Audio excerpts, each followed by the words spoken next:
అండి అందరూ బాగున్నారా? ఇవాళ నేను మా చెట్లో కాసిన కాకరకాయలు వండుతున్నా.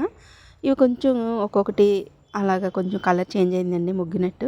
ముందుగా అయితే కాకరకాయలు శుభ్రంగా కడిగేసాను. కడిగి పక్కన పెట్టేసుకొని చిన్న చిన్న ముక్కలు కట్ చేసాను. తర్వాత ఆ ముక్కలు ఒక ఎడాల్పు గిన్నెలో వేసి చక్కగా కొద్దిగా సాల్ట్, కొంచెం పసుపు వేసి అలా కలిపేసి పక్కన పెట్టేశానండి. పక్కన పెట్టేసి ఇప్పుడు ఈ కూరకు నేను సింపుల్గా తీసుకున్నాను, ఎక్కువ మసాలాలు ఏం లేకుండా. టమాటా తీసుకున్న, ఉల్లిపాయ ఒకటి, తర్వాత జీలకర్ర, ఒక 2 పచ్చిమిరపకాయలు తీసుకున్న, చిన్న ముక్కలు కట్ చేశాను. పసుపు, కారం, సాల్టు, కొంచెం పచ్చి కరివేపాకండి, కొద్దిగా అల్లం వెల్లుల్లిపాయ పేస్ట్ తీసుకున్నాను. మసాలాలు వాడకంట, అంటే అల్లంని ఎల్లుల్లిపాయ పేస్ట్ తీసుకున్నా, ఇక విడిగా మసాలాలు ఏమీ వేయలేదు.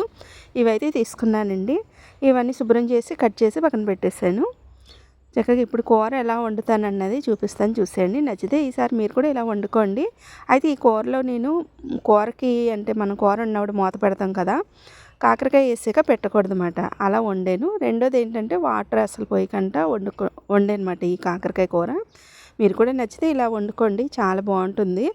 ముందుగా అయితే ఏ గిన్నెలో అయితే వండుదాం అనుకుంటున్నామో ఆ గిన్నెలో కాస్త ఆయిల్ తీసుకున్నాను. తర్వాత దాంట్లో జీలకర్ర, పచ్చి కరివేపాకు వేసాను. ఇవ్వండి ఇలాగైతే చక్కగా ఫ్రై అయింది కదా కరివేపాకుని, జీలకర్ర.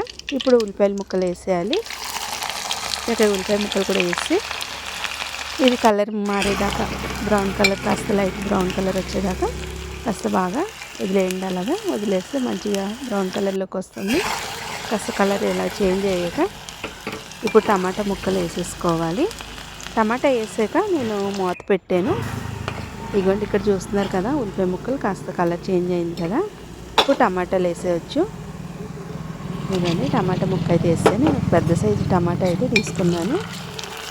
చూస్తున్నారు కదా, నేను చక్కగా కలిపేసుకోండి. దీంట్లో ఇప్పుడు సరిపడా సాల్ట్ వేసేయండి కాస్త. నేను ఆల్రెడీ ముక్కల్లో వేస్తున్నా కాబట్టి ఇప్పుడు చూసుకొని కొద్దిగా వేస్తున్నాను. ఇప్పుడు ఇది వేసాక ఒకసారి మొత్తం కూడా కలిపేసుకోండి. చక్కగా కలిపేసుకొని మూత పెట్టేయండి. మూత పెట్టారనుకోండి, ముక్కలు వేసాం కదా బాగా మగ్గుతుంది అన్నమాట. చక్కగా చూస్తున్నారు కదా, ఒక 10 నిమిషాల తర్వాత మూత తీసి చూస్తే అదండి ముక్కలన్నీ కూడా చక్కగా దగ్గర పడి మగ్గిందన్నమాట. ఉప్పు వేస్తే మగ్గుతుంది కదా. ఇవన్నీ ఇప్పుడైతే అల్లం వెల్లుల్లిపాయ పేస్ట్ మరీ ఎక్కువ కాకుండా కొద్దిగా తీసుకున్నాను నేను. వెల్లుల్లిపాయ అల్లం పేస్ట్ వేసి బాగా కలుపుకోవాలి. ఇవన్నీ బాగా కలిపేసాక చక్కగా ఈ అల్లం పేస్ట్ పచ్చివాసన పోతుంది కదా, ఇప్పుడు కాకరకాయ ముక్కలు అన్నది కలిపేయాలన్నమాట. ఇవన్నీ ఇప్పుడైతే నేను కాకరకాయ ముక్కలు చక్కగా ఉప్పు, పసుపు వేసి కలిపి పక్కన పెట్టాను కదా, అది అలాగే ఇంకా వాటర్ దాంట్లో ఏం పడేయలేదండి. ఆ వాటర్ తోటి ఈ కూరలో అయితే వేసేసానమాట. వేసి బాగా కలుపుకోవాలి. కాకరకాయ ముక్కలు వేసాక చక్కగా ఇలాగ బాగా కలుపుకోండి. చాలా బాగుంటుంది. ఎప్పుడు ట్రై చేయని వాళ్ళంటే ట్రై చేయండి. ఆల్రెడీ వండిన వాళ్ళ కోసం అయితే కాదు. ఇవన్నీ ఒక డిష్ అయితే ఇంకా మూత పెట్టక్కర్లేదు. ఈ ముక్కలు వేసాక కాస్త జాగ్రత్తగా కలుపుకుంటూ ఉంటే కొంచెం అడుగంటుతుంది. మందపాటి గిన్నె అయితే అడుగంటది, కాస్త గిన్నె బట్టి కూడా కూర అడుగంటుతూ ఉంటుంది. ఈ కూరకి ఏంటంటే మూత పెట్టను, ఇప్పుడు మళ్ళీ వాటర్ కూడా పోయినమాట. ఇలా చాలా బాగుంటుంది. ఈ 2 రోజులైనా కూడా ఈ కూర పాడవదు. అలా బయట ఫ్రిడ్జ్లో పెట్టక్కర్లేదు, బయట వదిలేసినా కూడా బాగుంటుంది అన్నమాట.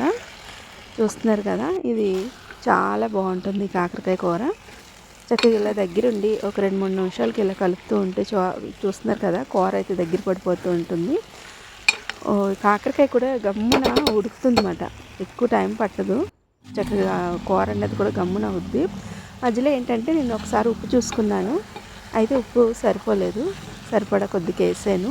చూస్తున్నారు కదా, ఇప్పుడైతే కూర ఇంకా దగ్గర పడిపోతుంది. చక్కగా ఇలా కలిపేసుకొని ఇప్పుడు నేను తీసుకున్న కారం, కొద్దిగా పసుపు వేసాను అన్నమాట ఈ కూరకు సరిపడా. ఇప్పుడే వేసాక చక్కగా కలుపుకోండి. ఇదేంటంటే ఇంకా మనం కూర దింపడానికి ఇంకొక 10 నిమిషాలు ఉందనగా అప్పుడు వేయాలన్నమాట. ముందుగా వేయకూడదు. కారం పసుపు ముందే వేసాం అనుకోండి, మాడు వాసన వచ్చేస్తుంది. వాసన కూడా బాగోదు ఆ ఫ్లేవరు.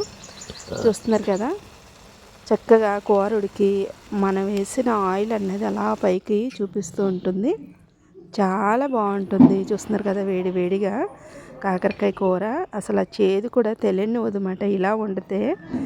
ఇలా వండండి, అసలు చాలా బాగుంటుంది. ఎప్పుడు ట్రై చేయని వాళ్ళు ఉంటే ఈ కాకరకాయ కూర ఈసారి ఇలా కూడా ట్రై చేయండి. చూస్తున్నారు కదా, వేడి వేడిగా కాకరకాయ కూర ఇలాగా అన్నంలో చాలా బాగుందన్నమాట. నాకైతే చాలా ఇష్టం. ఇలా కూడా ఇష్టం. తర్వాత కాకరకాయ బెల్లం వేసి వండుతారు, ఫ్రై చేస్తారు.